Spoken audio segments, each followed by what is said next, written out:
we made the transition into more looking at our environments and the things around us, first through human design and how it shows up in teams. And then what we want to do now today is, after we spoke yesterday about how potentially kind of like getting stuck in perception and these things are like how we basically see what happens around us. And so today we want to talk about getting unstuck and how it can be internal trauma, which relates to the topics of the last week, but then also how it is a part of the environment. So whether we are in environments that actually support our expansion, our healing, or whether we are in environments that support staying stuck and staying where we're at. Yes. So that's the frame for today. And just before we started talking here. Yeah, because I feel Renske, you and I, we might come from slightly different viewpoints on that, and I think it's going to make for an interesting conversation today. Yes. Yeah. That's because you mentioned something about environments and being stuck. How did you phrase that? Do you remember? Yeah, I was saying that being stuck is a function of misaligned environments. And maybe to explain this a little bit more in depth is, so for me personally, I see that there is sort of the oneness of self and environment. So we can't really take ourselves away from the environment. So we're always influenced basically by what's around us, and also sort of on a just biological level. So when we have sort of indifferentiated stem cells, then they develop into certain organs depending on what environments these cells are put in. And so I see this very much also in sort of the human context, depending on where somebody grows up. There's a different set of opportunities, and then it allows them to become something different depending on the context. Now, I think the beautiful thing, and this is where I feel the unstuck piece comes in, is that as mature human beings, we have the possibility to consciously choose our environment. Yeah. And I think that's really where, for me, the big key comes in, and where I see that there isn't really a good reason for people to say like, oh, I'm stuck because of this and that. It's like, okay, if you're stuck because of this and that, then it's up to you to change these environments so that you can actually create boundary conditions that are more in line with who you want to become or what you want to create in the world. So that's my starting point. Wow, that's how your mind works. So deep into the nitty gritty, and you're going into the molecules and the atoms and everything. And yes, of course, our environment is very much so important for our healing or how we feel. We influence each other, and you use the word which is very much resonates with me, which is boundaries. I speak about my first ever keynote that I did in front of an audience about mental health was how setting boundaries can change your life. However, I do believe that setting boundaries is also choosing your environment and choosing the people that you want to work with, live with, spend time with, and removing toxic people from your environment. That's very much helpful for getting unstuck. Definitely. Those are boundaries. But boundaries are also, they are a choice and they are a tool to healing, to getting unstuck. But the main work is with yourself, right? Why am I not able to set my boundaries? Why am I attracting the wrong environments? Why am I attracting these toxic people? Why am I stuck? And that's not only, your outside reflects what you carry within. So the real work is within. So yes, and one cannot live without the other. We need our environments as our mirror. We need the other to know what we are. In a very high perspective, it is God doesn't know who he is if we were not around. He's experiencing himself through us, right? Otherwise there is nothing. When I was 16 or something, I was studying, and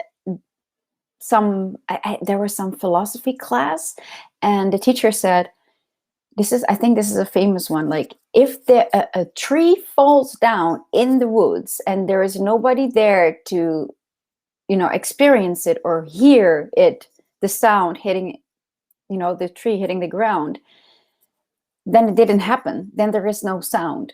Then it just didn't. And I was like, now I get it, because we need the other to put awareness on it. And I was like, I couldn't get it. I was like, what is this guy teaching us? I don't get it.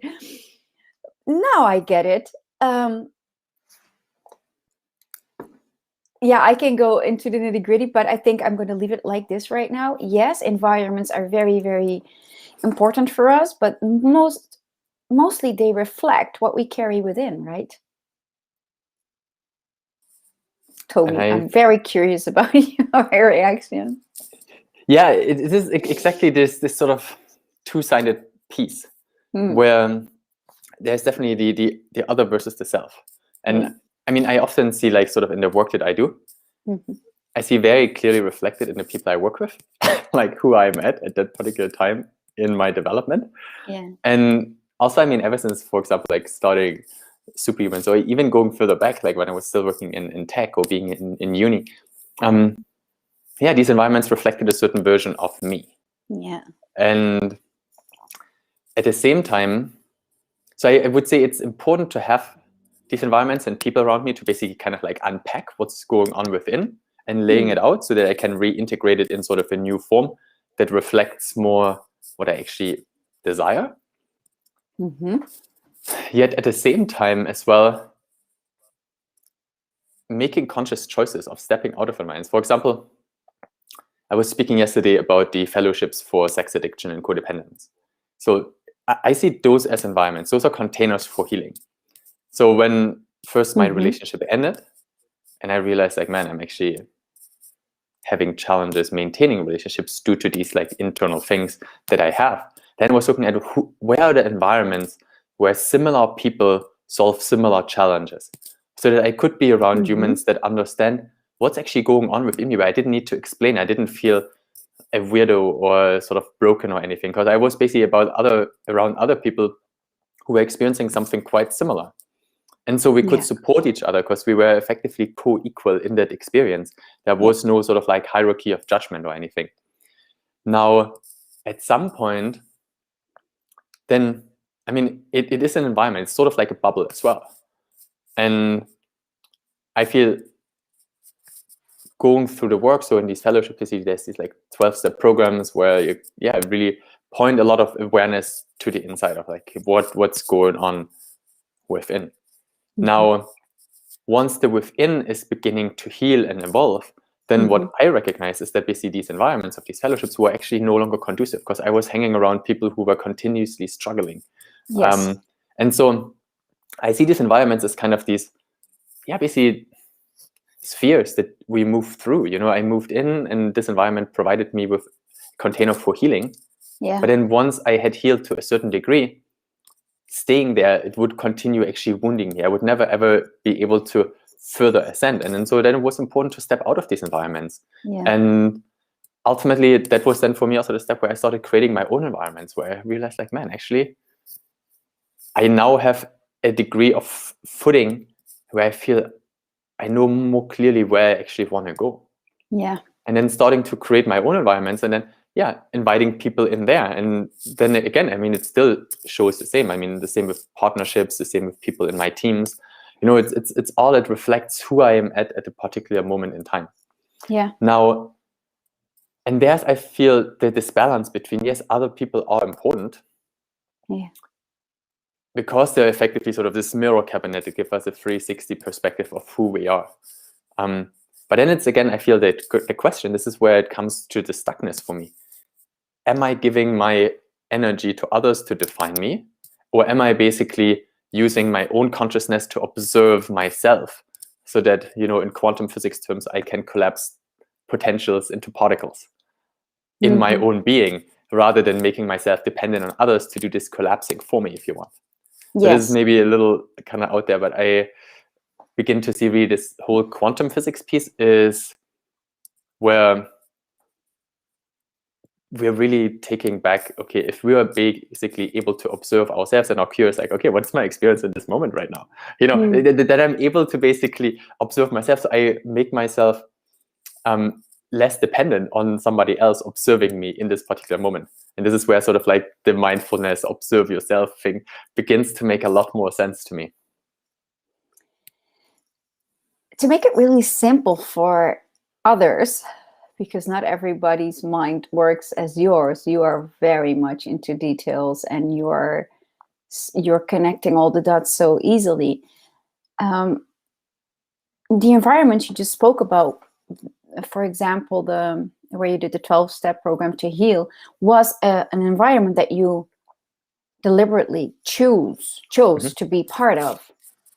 You also chose not to be part of it anymore because you were like, my time is done here. I'm healed, or I'm, now they're keeping me down.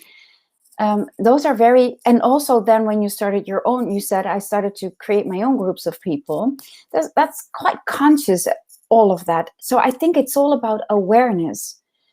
So to give people that are listening an advice or a tip for something that they, something tangible they can use in their daily life, is become aware of the environments that you're in, because most of the time we are not aware. We just apply for a job, and then we go for a job interview, and then it's like, do I feel okay here? And yeah, it feels okay. But everybody is, when you start working with somebody, it's the same as entering a relationship. Obviously, you see the good parts, you see the good sides, you see the good stuff. When you're actually working in a relationship, in a working environment, or wherever you are part of an environment or a system, then it's like where you are confronted with their challenges, but also yours. We are mirroring each other. And this is where we are like, oh, wow, I actually chose this environment. So what is it teaching me? And when I've been in environments, relationships, or in working environments where I've been challenged so much, also mentally, it was draining, it was toxic. And I don't know why, but I kept going to really feel like, what can I get out of this? What is this telling me? Where do I need to heal? Why is this triggering me? And it was I was kind of a martyr, I was when it comes back to boundaries, I should have stepped out of those environments sooner than I did. But I always, when something happens, it's like, I need to learn from this as well. I want to grow from this as well. What can I do to adjust?